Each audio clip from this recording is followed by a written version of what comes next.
రండ అంటే అర్థమైంది చెప్పండి. ఈటల రాజేందర్ అన్నా చెప్పాలి, మీరు గాంధీ మీరన్నా చెప్పాలి. రండ అంటే అర్థమైంది. ఎవరన్నా వాడని. రండ అంటే అర్థం ఏంటి నాకు చెప్పండి. మీరు చెప్తే దాన్ని బట్టి నేను జవాబు ఇవ్వగలుగుతాను. అంటే ఈటల రాజేందర్కి రండ అంటే అర్థం తెలిసి మాట్లాడిండా, రండ అంటే తెలియక మాట్లాడిండా? ఇప్పుడు రేవంత్ రెడ్డి నన్నా కాంగ్రెస్ నన్నా ఒకటే, కాంగ్రెస్ నన్నా రేవంత్ రెడ్డి నన్నా ఒకటే, మినిస్టర్లన్నా కాంగ్రెస్ పార్టీ నన్నా ఒకటే. ఓకే, నీ దానికి నేను జవాబిస్తా. రండా అంటే తెలిసి దాని అర్థం ఏంటిది అనేది నాకైతే వాస్తవం తెలియదు.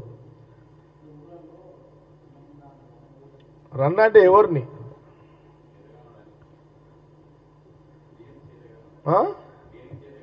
అంటే రండా అంటే వీళ్ళని అంటారా? ఎవరిని? ఇజ్రాలో అంటారా? మీరు మీకే తెలియదు ఇక నేనేం చెప్పాలి? దాని అర్థం మీరన్నా చెప్పండి, అతనన్నా చెప్పాలి కదా.